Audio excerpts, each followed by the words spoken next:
ដោយសារតែមានការលើកឡើងជាមតិមួយគេបាននិយាយថាការកំណត់បកគោលេខ43ត្រូវបានចោទថាខិតចូលចម្ងាយ2ឬក៏3គីឡូម៉ែត្រខ្ញុំបាទសូមគោរពអញ្ជើញអាដាមឡៃសេលីថាអាចអាដាមអាចពន្យល់ថាដេចបានជាបកគោលេខ43នៅទីនេះបាទខ្ញុំសូមបញ្ជាក់ដល់មហាជន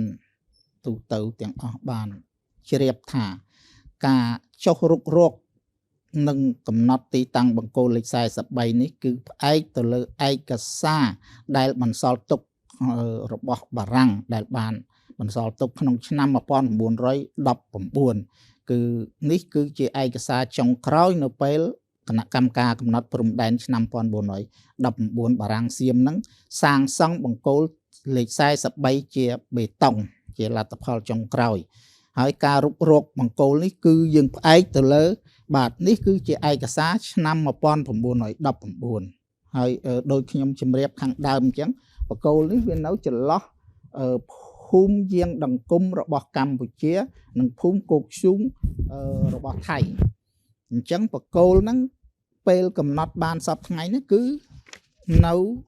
ដូចទៅតាមប្លង់ដៃហ្នឹងគឺនៅអូរលំរស័យហើយអូរលំរស័យនេះគឺជាអូខ្សែព្រំដែនដែលចេញពីបែកចេញពីស្ទឹងកូនគ្រៀលបាទហើយអញ្ចឹងការស្រាវជ្រាវឯកសាររបស់យើងមុននឹងចុះហ្នឹងយើងស្រាវជ្រាវយ៉ាងច្បាស់លាស់បាទដល់តែយើងយល់ច្បាស់ហើយបានយើងទៅរុករកនិងអនុវត្តនៅលើដីជាក់ស្ដែងបាទហើយអញ្ចឹងសប្តាហ៍ថ្ងៃដូចបានបង្ហាញក្នុងប្លង់នេះគឺជាផ្លូវភូមិយាងដង្គមខាងកម្ពុជានេះគឺជាភូមិគោកឈូងខាងថៃដែលសប្តាហ៍ថ្ងៃនេះភូមិទាំងពីរហ្នឹងនៅជាផុសតាងបាទហើយបង្គោលដែលយើងរកឃើញនៅចន្លោះភូមិទាំងពីរហ្នឹងហើយមានកម្រិតបង្គោលនេះមានកម្រិតប្រមាណពី800ម៉ែត្រទៅ1000ម៉ែត្រពីភូមិគោកឈូងហ្នឹងទេហើយចំពោះភូមិខាងកម្ពុជាបាទមានកម្រិតប្រមាណជា3គីឡូម៉ែត្រនោះអញ្ចឹងនេះសបញ្ជាក់ថាវានៅក្នុងតំបន់ដែលយើងបានគិតទុកបានសិក្សាច្បាស់លាស់ខុសពី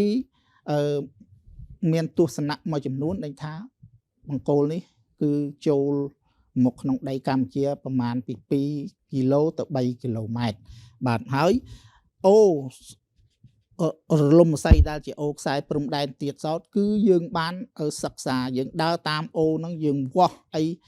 ទៅតាមអូដូចអ្វីដែលកំណត់ហេតុបានបន្សល់ទុកបាទហើយពេលយើងវាស់មកដល់ចំណុចបកគោលនេះគឺអូសពថ្ងៃគឺវាមានរាងចឹងដែលផ្លូវនេះមានបាទផ្លូវមានហើយពេលវាស់មកឯកភាពគ្នាយើងក៏ជីករណ្ដៅដើម្បីដោយសារបកគោលនេះវាបាត់បង់យើងជីកហើយយើងបំរុងធ្វើជាដូចជើងតាងអញ្ចឹងយើងចាក់គ្រឹះបេតុងសម្គាល់សម្រាប់ពេលខាងមុខយើងសាងសង់បកគោលនេះឡើងវិញប៉ុន្តែជាភ័ព្វសំណាងមួយដែរពេលយើងជីកទៅយើងបានប៉ះឃើញបង្គោលលេខ43គឺនៅទ្រង់ទ្រាយទាំងវែងតែម្ដងដោយគេកប់ចោលជីកនៅក្នុងវាស្ថិតនៅក្នុងដីស្រែរបស់ប្រជាជនថៃដែលកំពុងធ្វើសពថ្ងៃកប់ប្រមាណជាកន្លះម៉ែត្រតែដោយសារយើងជីកអញ្ចឹងការសិក្សាស្រាវជ្រាវការអនុវត្តទៅតាមឯកសារហើយនិងបច្ចេកទេសរបស់យើងគឺមានភាពជាក់លាក់ខ្ពស់យើងអាចរកឃើញរបស់ដែលបាត់ទៅ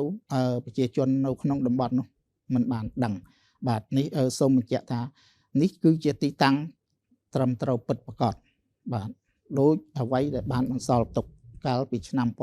1914សូមអរគុណ